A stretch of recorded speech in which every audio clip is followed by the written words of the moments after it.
मैं प्रेमजीत प्रकाश थॉमस राज क्लासेस की तरफ से आप सभी का हार्दिक अभिनंदन करता है। वीडियो अच्छा लगेगा तो लाइक कीजिएगा और शेयर कीजिएगा और सब्सक्राइब कीजिएगा। आज बताने जा रहे हैं नागरिकता यानी भारत की नागरिकता के बारे में। पहला है कि क्वेश्चन पूछेगा कि भारत के नागरिकता का उल्लेख किस भाग में है, तो भाग 2 में। किस अनुच्छेद में? अनुच्छेद 5 से 11 तक में इसका उल्लेख किया गया है। भारत में एकल नागरिकता है। क्वेश्चन पूछेगा भारत में कैसा नागरिकता? एकल नागरिकता। एकल नागरिकता का अर्थ क्या होता है कि कोई व्यक्ति सिर्फ भारत का नागरिक होगा, किसी राज्य का नहीं।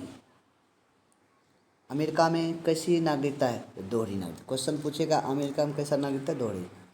दोहरी में कौन सा? एक केंद्र का होता है, एक राज्य का। जैसे कि एक भारत का नागरिकता हुआ, यहाँ बिहार का एक नागरिकता होना चाहिए। एकल नागरिकता इसलिए भारत का नागरिकता है। अमेरिका में क्या, एक केंद्र का होता है, एक राज्य का। वर्तमान समय में प्रत्येक देश में 2 प्रकार के नागरिक होते हैं, उस देश के मूल नागरिक और विदेशी नागरिक। 2 प्रकार का देश में नागरिक होते हैं। जो अपना देश में रहते हैं उसको मूल कहते हैं, जो दूसरे देश से आके रहते हैं उसे विदेशी नागरिक कहते हैं। विदेशी नागरिक 2 प्रकार के होते हैं। विदेशी नागरिक कितने प्रकार के? 2। विदेशी मित्र के द्वारा या विदेशी शत्रु से, या कोई दुश्मनी के तौर पे आते हैं रहने के लिए, कोई या मित्रवत रहते हैं। केवल भारतीय नागरिक को प्राप्त है, केवल भारतीय नागरिक को प्राप्त है भारत का सर्वोच्च पद प्राप्त करने। भारत के नागरिक को क्या सब प्राप्त कर सकते हैं भारत के नागरिक? तो सर्वोच्च पद, संवैधानिक पद प्राप्त करने का, चुनाव लड़ने का अधिकार के भारतीय नागरिक का, मतदान करने का।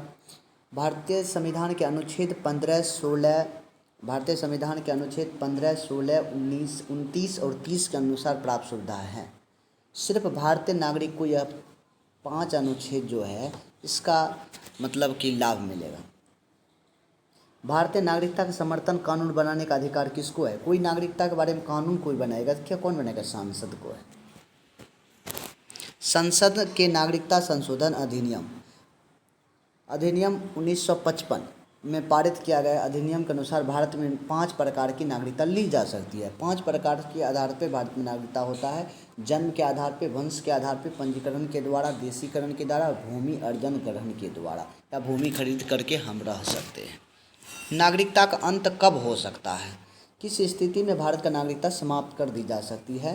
तो पहला है कि नागरिकता से वंचित करने की शक्ति सिर्फ संसद को है। संसद चाहे तो भारत की नागरिकता किसी व्यक्ति को खत्म कर दे। कब खत्म कर सकता है? ऐसा नहीं कि आप अच्छा है उसको ख़त्म कर देगा, ऐसा नहीं। ये सब अगर है तो आपको ख़त्म हो सकता है। युद्ध काल में शत्रु देश की सहायता, अगर भारत और किसी देश के बीच युद्ध हो रहा है, उसमें आप शत्रु का सहायता कर रहे हैं, तो भारत का नागरिकता खत्म की जाती है। संविधान के प्रति अविश्वास, अगर आप संविधान के प्रति अविश्वास फैलाते हैं तो इसमें आपकी नागरिकता खत्म कर दी जाती है। स्वेच्छा से भारत का नागरिकता छोड़ देना, अगर आप चाह रहे हैं कि हम भारत में ना रह के अमेरिका में रहे या विदेश में रहे या अंग्रेज में रहे, तो आप रह सकते हैं, उसमें नागरिकता भारत का खत्म हो जाएगा। उसके बाद है किसी दूसरे देश में नागरिकता ग्रहण कर लेना, अगर आप जाते हैं अमेरिका, वहीं पे रहने लगते हैं, ग्रहण कर देते, आपका नागरिकता खत्म। बिना सूचना से अगर 7 साल तक बाहर रहते हैं तो आपका नागरिकता समाप्त मानी जाएगी। संविधान निम्न प्रकार की नागरिकता है। संविधान के अनुच्छेद 5 में संविधान लागू होने के समय व्यक्ति का जन्म या उसके माता पिता का जन्म हुआ हो और संविधान लागू होने से 5 वर्ष अर्थात 1945 से भारत में रह रहा हो। अगर संविधान लागू तक अगर उसके माता पिता यहाँ हो, जिसका जन्म बच्चा का हुआ हो, या 5 वर्ष पहले से भारत में रह रहा है, तो वह भारत का नागरिक माना जाएगा। यहाँ गलती है, माना नहीं हुआ, माँ का ना का माना। अनुच्छेद 6 में किसका उल्लेख है?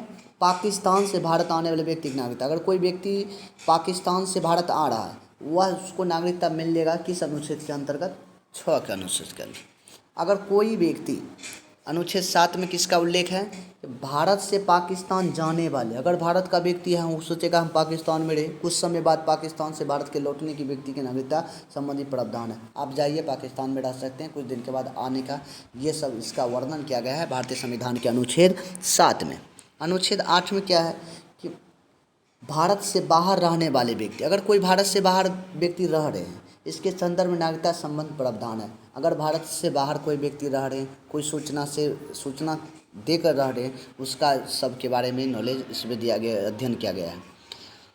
उसके बाद अनुच्छेद 9, स्वेच्छा से भारत की नागरिकता छोड़ देने से भारत का नागरिकता नहीं रहना, यानी एकल नागरिकता का प्रावधान है। अगर आप स्वेच्छा से सोचते हैं कि हम भारत का नागरिकता नहीं रहेंगे, भारत छोड़ देने पर भारत का नागरिकता नहीं रहना होगा, एकल नागरिकता का प्रावधान है। अनुच्छेद 10 में नागरिकता का अधिकार बना रहेगा, नागरिकता अधिकार है बना रहेगा। 11 में भारत के संदर्भ में कानून बनाने की शक्ति किसके है, नागरिकता के संदर्भ में कानून बनाने की शक्ति किसके अंतर्गत है, बोलेगा संसद को। किसके अंतर्गत है, संसद को। वीडियो अच्छा लगेगा लाइक कीजिएगा, सब्सक्राइब कीजिएगा और शेयर कीजिएगा। जय हिंद, जय भारत।